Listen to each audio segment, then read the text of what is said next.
नमस्कार दोस्तों, वेलकम। स्वागत करता हूं आप सभी का एक बार फिर से आरएस जंक्शन पर दिनांक 6 जुलाई 2021 के करंट अफेयर्स लेकर। तो सुप्रभात और आप सभी अपनी पढ़ाई में लगे रहें। इसी के साथ हमारे ये वीडियोस अगर आपको पसंद आते हैं तो इन्हें लाइक और शेयर जरूर करें। दोस्तों, गुलदस्ता का आपका मई माह का अंक भी अवेलेबल है एप्लीकेशन पर, तो आरएस जंक्शन ऐप पर आप इसे ले सकते हैं और इससे अपनी तैयारी को आगे बढ़ा सकते हैं। हिंदी और अंग्रेजी दोनों लैंग्वेज में इसको हमने बनाया है ताकि सभी छात्रों को इसका लाभ मिले। इसके अलावा राजस्थान इकोनॉमिक रिव्यू 2020-21 जो है, मतलब 2021 का जो इकोनॉमिक रिव्यू है उसके लिए टेस्ट सीरीज भी हमने बनाया है ताकि इकोनॉमी की आपकी तैयारी को और अधिक हम बूस्ट कर सकें और आप आने वाले जितने भी एग्जाम्स हैं उनमें बेहतर प्रदर्शन करते हुए सफलता प्राप्त कर सकें। चलिए तो शुरुआत करते हैं पहले प्रश्न के साथ। आज का पहला प्रश्न राजस्थान से ही जुड़ा हुआ है। खादी और ग्रामोद्योग आयोग, जो कि ग्रामीण क्षेत्रों में आजीविका के लिए लगातार प्रयास करता रहता है, उसके द्वारा हाल ही में राजस्थान के उदयपुर जिले से सूखे भू क्षेत्र पर बांस मरु उद्यान अर्थात बोल्ड नामक परियोजना की शुरुआत की है।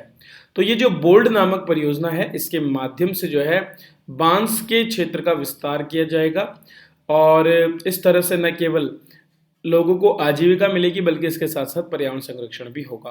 तो मरुस्थलीकरण को कम करने और आजीविका प्रदान करने के लिए एक बहुउद्देशीय ग्रामीण उद्योग सहायता के रूप में से शुरू किया गया है। सूखे भू क्षेत्र पर बांस मरु उद्यान योजना को राजस्थान के उदयपुर जिले के निकल मांडवा के आदिवासी गांव में शुरू किया गया है। इसके लिए असम से लाए हुए बांस की विशेष प्रजाति बम्बूसा टुल्डा और बम्बूसा पॉलीमोर्फा के पौधों को लगाया गया है। 5000 पौधों को ग्राम पंचायत की 25 बीघा खाली शुष्क भूमि पर लगाया गया है और आने वाले समय में जैसे जैसे ये बांस वृद्धि करेंगे उसी के साथ जो है यहाँ पर और भी संभावनाएं किसानों के लिए उत्पन्न होगी, आदिवासियों के लिए उत्पन्न होगी, क्योंकि बांस बड़ी तेजी से बढ़ता है। लगभग 3 साल में बांस जो है अपना पूरा आकार प्राप्त कर लेता है। परियोजना बोल्ड शुष्क और अर्ध शुष्क भूमि क्षेत्रों में बांस आधारित हरित पट्टी बनाने का काम करेगी। इससे देश में भूमि अपरदन को कम करने और जो हमारा मरुस्थल है उसके लिए एक सीमा का निर्माण करने का काम भी होगा, क्योंकि मरुस्थल का प्रसार अगर हमें रोकना है तो इस तरह के प्रयास आवश्यक है। यह आयोजन खादी ग्रामोद्योग आयोग द्वारा देश के 75वें स्वतंत्रता दिवस के उपलक्ष्य में आयोजित खादी बांस महोत्सव का भी हिस्सा है। इसी साल अगस्त तक गुजरात के अहमदाबाद जिले के धुलेरा गांव और लेह लद्दाख में भी इसी तरह की परियोजना शुरू की जाएगी। अगले प्रश्न की बात करते हैं। अंतरिक्ष क्षेत्र में कल्पना चावला के बाद भारत में जन्मी दूसरी महिला जो कि अंतरिक्ष में जाएंगी वे हैं शिरीष बंदला। शिरीष बंदला आंध्र प्रदेश से संबंधित हैं और अब ये वर्जिन गैलेक्टिक फ्लाइट की उड़ान जो है उसमें इसी माह अंतरिक्ष की सैर पर जाएंगी। शिरीष बंदला कल्पना चावला के बाद अंतरिक्ष में उड़ान भरने वाली दूसरी महिला होंगी। 34 वर्षीय एरोनॉटिकल इंजीनियर का जन्म आंध्र प्रदेश के गुंटूर जिले में हुआ था और उनका पालन पोषण टेक्सास के ह्यूस्टन में हुआ था। शिरीषा ने 2011 में पर्ड्यू विश्वविद्यालय से एरोनॉटिकल और एस्ट्रोनॉटिकल इंजीनियरिंग में बैचलर ऑफ साइंस पूरा किया। वर्तमान में वह वर्जिन गैलेक्टिक में सरकारी मामलों के उपाध्यक्ष के रूप में काम करती हैं। इससे पहले उन्होंने 2017 से 2020 तक यहाँ बिजनेस डेवलपमेंट और गवर्नमेंट अफेयर्स मैनेजर के रूप में भी काम किया था।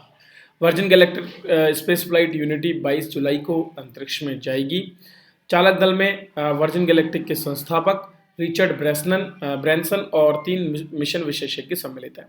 6 सदस्यीय टीम में डेव मैके, माइकल मसूची, कॉलिन बेनेट और बैथ मूसा भी सम्मिलित हैं।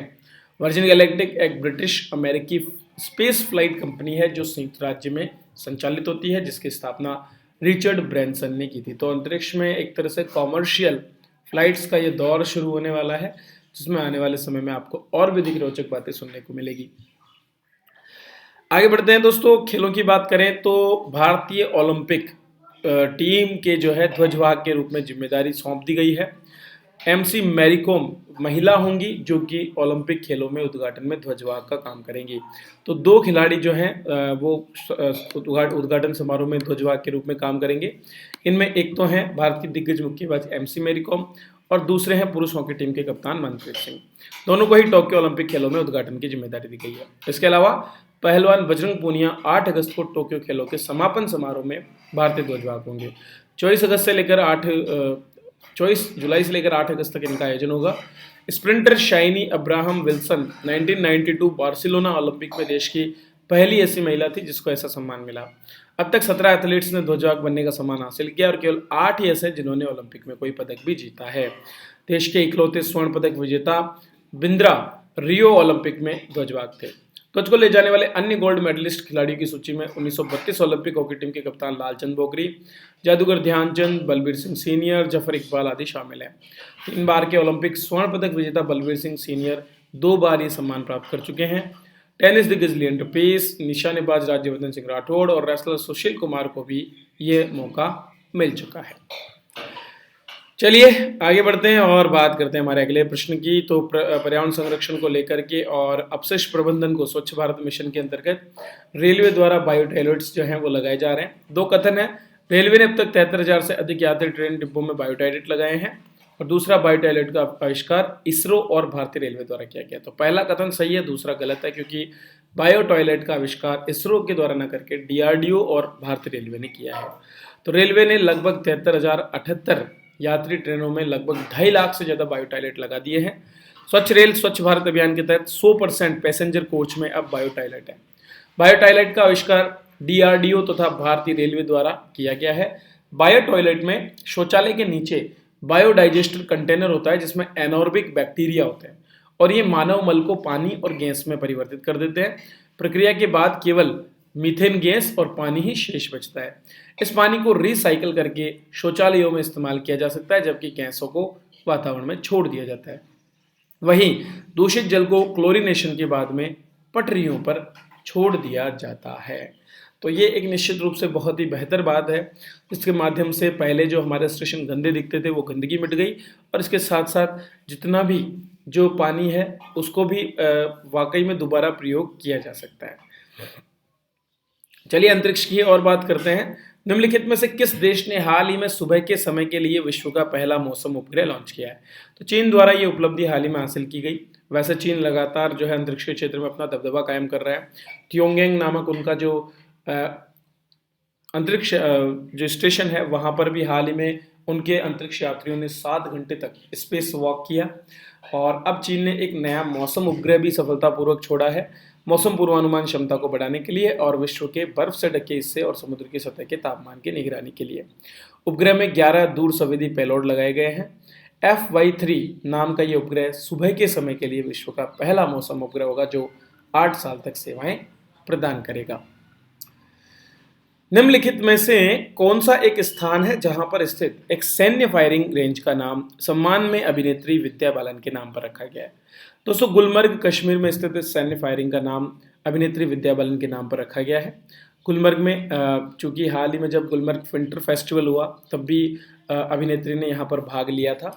विद्या बालन की बात करें तो उनकी हाल ही में शेरनी नामक फिल्म भी रिलीज हुई है और उसमें उन्होंने काफ़ी बेहतरीन तरीके से एक शेरनी के संरक्षण के प्रयासों को दर्शाने का प्रयास किया था। विद्या बालन ने स्क्रीन पर अपने पात्रों के साथ साथ ऑफ स्क्रीन पर भी मूल्यों के माध्यम से ताकत, स्वतंत्रता और साहस का चित्रण किया है और वे प्रखर एक वक्ता के रूप में हमेशा सामने आती हैं। हाल ही में घोषित वर्ष 2021 के ऑस्कर अवार्ड की कमेटी में भी कुल 395 सदस्यों में अभिनेत्री विद्या बालन और माँ बेटी की फिल्म निर्माता जोड़ी शोभा कपूर और एकता कपूर को भी शामिल किया गया है। तो निश्चित रूप से विद्या बालन ने अपने अभिनय के दम पर और अपने सामाजिक जीवन में लोगों से काफ़ी ख्याति अर्जित की है। तो ये थे आज के करंट अफेयर्स जिन पर हमने चर्चा की। दोस्तों अच्छे लगे हो तो लाइक करें, शेयर करें दोस्तों के साथ और लाभ उठाएं हमारे कोर्सेज का। मिलता हूं अगली कक्षा में, तब तक के लिए आप सभी का बहुत बहुत धन्यवाद।